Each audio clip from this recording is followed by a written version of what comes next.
When people hear the phrase, the fall of Rome, they often imagine a single dramatic moment. Barbarians at the gates, a helpless emperor, a great civilization collapsing in one night. But the real story was far more complex, and in many ways more human. Rome did not fall because of one blow. It weakened through centuries of strain, crisis, adaptation, and failure, until the structure that once seemed eternal could no longer hold. At its height, the Roman Empire looked invincible. It ruled lands stretching from Britain to the Middle East. It controlled the Mediterranean, built roads and aqueducts, collected taxes, maintained armies, and created the impression of absolute order. For millions of people, Rome was not just a state, it was civilization itself. As long as Rome existed, there were laws, markets, roads, coins, and authority. If Rome ever disappeared, what would remain?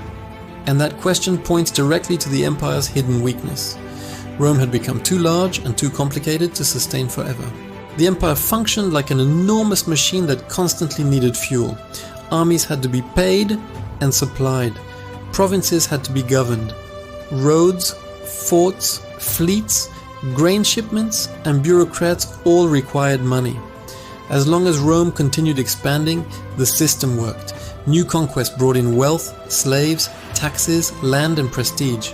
But eventually, the age of great expansion slowed down.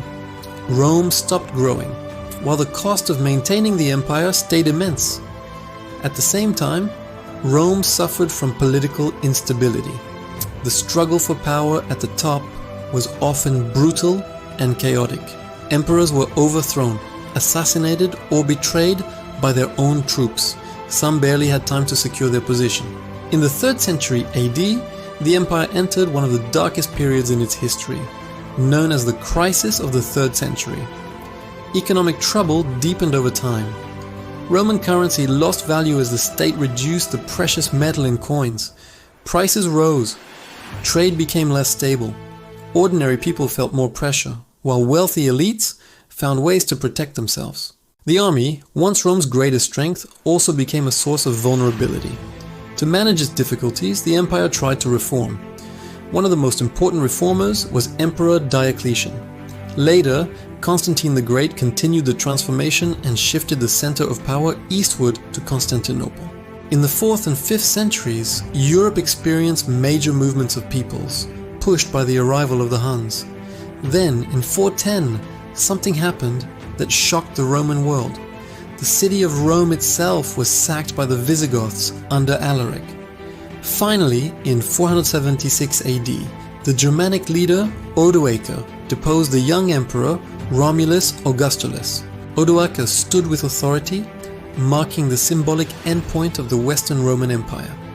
Rome did not simply disappear, it was absorbed into the future. Its roads, laws, and language outlived the empire.